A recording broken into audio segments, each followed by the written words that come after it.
Rahul Mamkootathil MLA അഴിയാകുരുക്കിലേക്ക് ഈ ദിവസത്തെ പ്രധാന വാർത്തകളും വിശേഷങ്ങളുമായി ജനയുഗം ടോപ്പ് 10ലേക്ക് സ്വാഗതം.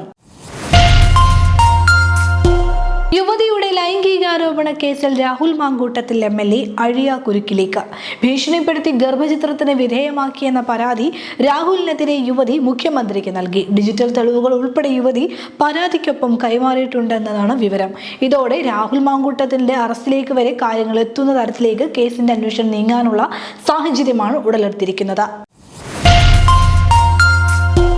രാജ്യത്തെ സാമൂഹ്യക്ഷേമ ആനുകൂല്യങ്ങൾ തട്ടിയെടുക്കാനായി ആധാർ കാർഡ് സ്വന്തമാക്കിയ നുഴഞ്ഞുകയറ്റക്കാരെ വോട്ട് ചെയ്യാൻ അനുവദിക്കണോ എന്ന പ്രസക്തമായ ചോദ്യമുയർത്തി സുപ്രീം കോടതി. സാമൂഹ്യക്ഷേമ ആനുകൂല്യങ്ങൾ എല്ലാവർക്കും എത്തിച്ചേരുന്നുവെന്ന് ഉറപ്പാക്കാനാണ് ആധാർ എന്നും ഈ രേഖയെ അടിസ്ഥാനപ്പെടുത്തി എല്ലാവർക്കും വോട്ടവകാശം നൽകരുതെന്നും കോടതി നിർദ്ദേശിച്ചു.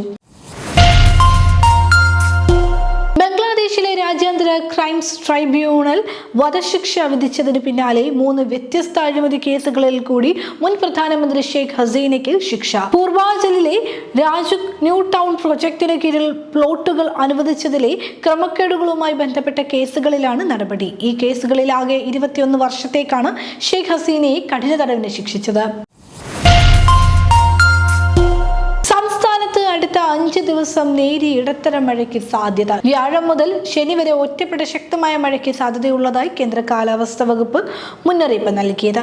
പിന്നാലെ തിരുവനന്തപുരം ജില്ലയിൽ ഇന്ന് യെല്ലോ അലർട്ടും പ്രഖ്യാപിച്ചു.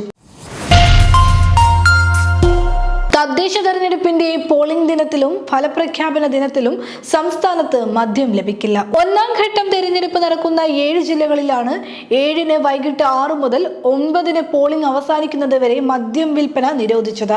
തിരുവനന്തപുരം, കൊല്ലം, പത്തനംതിട്ട, ആലപ്പുഴ, കോട്ടയം, ഇടുക്കി, എറണാകുളം ജില്ലകളിലാണ് ഈ ദിവസങ്ങളിൽ മദ്യവിൽപ്പന നിരോധിച്ചത്. 11-ന് 2ാം ഘട്ടം നടക്കുന്ന മേഖലയിൽ 9-ന് വൈകിട്ട് 6 മുതൽ 11-ന് പോളിംഗ് കഴിയുന്നതുവരെയും മദ്യം വിൽപ്പനയ്ക്ക് നിരോധനമുണ്ട്. തൃശൂർ, പാലക്കാട്, മലപ്പുറം, കോഴിക്കോട്, വയനാട്, കണ്ണൂർ, കാസർഗോഡ് ജില്ലകളിലാണ് ഈ ദിവസങ്ങളിൽ നിരോധനമുള്ളത്. വോട്ടെണ്ണൽ ദിനമായ ഡിസംബർ 13-ന് സംസ്ഥാന വ്യാപകമായ ഡ്രൈ ഡേ ആചരിക്കും. ഭീകരപ്രവർത്തനങ്ങളിൽ പങ്കുള്ള 19 വയസ്സുകാരനെ പോലീസ് അറസ്റ്റ് ചെയ്തു. ജമ്മുവിലെ റിയാസി നിവാസിയാണ് പോലീസ് താമസ സ്ഥലത്ത് നിന്നും പിടികൂടിയത്. ഓൺലൈൻ വഴിയായിരുന്നു തീവ്രവാദി സംഘടനകളുമായി ഇയാളുടെ ബന്ധം. മുഖ്യമന്ത്രി പദത്തെ ചൊല്ലി കർണാടക കോൺഗ്രസിൽ തുടരുന്ന പരസ്യ പ്രസ്താവനകൾക്കിടെ മുഖ്യമന്ത്രി സിദ്ധരാമയ്യയെയും ഉപമുഖ്യമന്ത്രി DK ശിവകുമാറിനെയും അനുനയിപ്പിക്കാൻ കോൺഗ്രസ് നേതൃത്വം ചർച്ചകൾ തുടങ്ങി. നേതൃത്വത്തെ അനുസരിക്കുമെന്ന് ഇരുവരും പ്രഖ്യാപിച്ചിട്ടും ഇരുപക്ഷത്തെയും MLA-മാർ അവകാശവാദം തുടരുകയാണ്. പാകിസ്ഥാൻ മുൻ പ്രധാനമന്ത്രി ഇമ്രാൻഖാൻ സുരക്ഷിതനാണെന്ന അവകാശവാദവുമായി ആദിയാല ജയിൽ അധികൃതർ. ഇമ്രാന്റെ സുരക്ഷയ്ക്ക് പ്രശ്നമില്ലെന്ന് ജയിൽ അധികൃതർ പറഞ്ഞതായി മാധ്യമങ്ങൾ റിപ്പോർട്ട് ചെയ്തു.